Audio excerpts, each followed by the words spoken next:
Hi, this is Injector Joanna. Before you see anything, I want you to forget for a moment how we usually think about lips.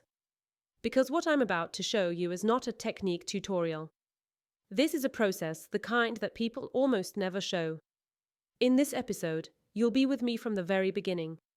You'll hear what I notice before I even touch the lips. You'll see what decides that some lips can be lifted and others simply cannot. And you'll understand why 2 identical milliliters never give the same result. I chose a patient who is not an easy case. These are lips that make you think. They make you slow down. They make you ask, what can I really do here, and what should I absolutely not do?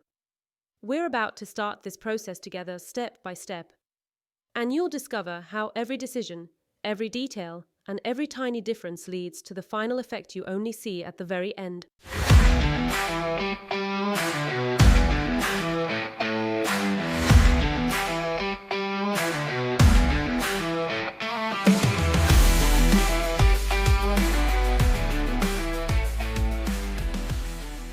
In the introduction episode, I explained what lip compartments are and why it's better to think of the lips as small functional units instead of one large area.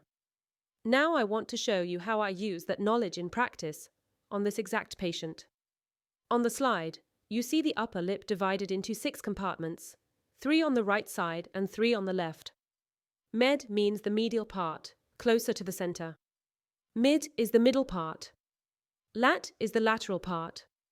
This division helps me see exactly where the tissue has collapsed the most, where volume is missing, and where the problem comes more from asymmetry or lack of support. Let's start with the right side of the upper lip. In the medial compartments, I see clear volume loss, reduced vertical height of the red lip and a flat transition between the white and red lip. This means this area needs structural rebuilding, not only adding volume, but creating support to restore the central symmetry and recreate the Cupid's bow. When I move slightly more towards the center, I see additional flattening and loss of volume. The red lip rolls inward. Here the technique must be very gentle and the amount of product minimal, because the central area can easily look heavy if we overfill it. The most challenging area is the lateral compartment on the right side. This is where the flattening is the strongest. The lip corner is also slightly lowered, which makes the whole outer part visually drop downward. Here I know I will need to work more laterally to correct the asymmetry and gently lift the corner of the lip. On the left side the situation is different, but still requires a compartment-by-compartment look. The medial part is less collapsed than on the right, but the projection is still too weak, and the missing Cupid's bow creates a visible asymmetry. Here I will mainly refine the aesthetic side, so the left part matches and harmonizes with the right. In the middle part of the left upper lip, I see limited vertical height and a small volume deficit. This is not a place for a lot of filler. A subtle amount of support will be enough to restore balance. In the lateral part on the left side, there is less dropping compared to the right, but the flattening and softness are still present.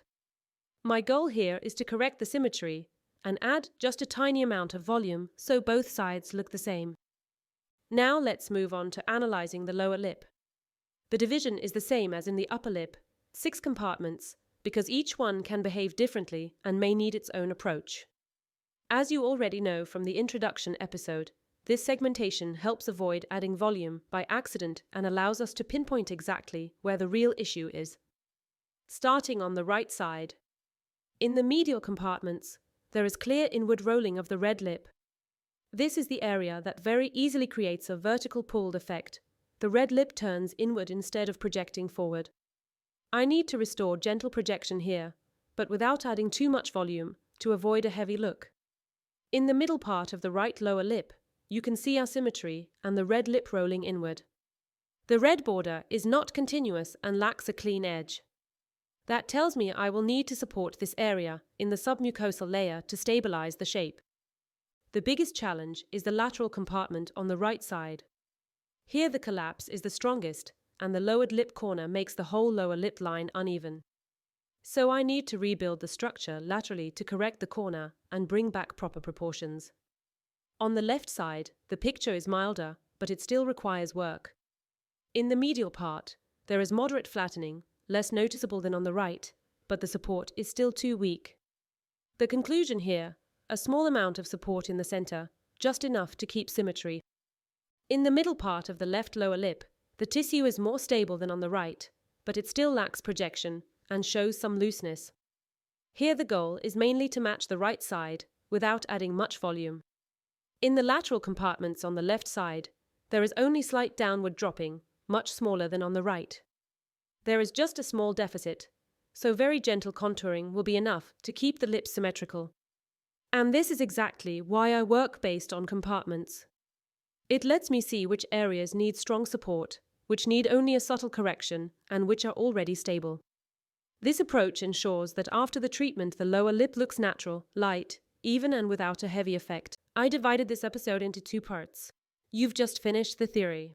In the second part, you'll see the technical details and a full treatment demonstration, with full focus on precision. Enjoy the rest of the episode. If you enjoy this content and would like to watch the full episode, register for free on VOD VIZMED Online and get monthly access to the latest knowledge based on research and real clinical work with patients. You'll find the link in the description and in the pinned comment. Additionally, with the code START, you can access your first month for a symbolic 2 in your local currency.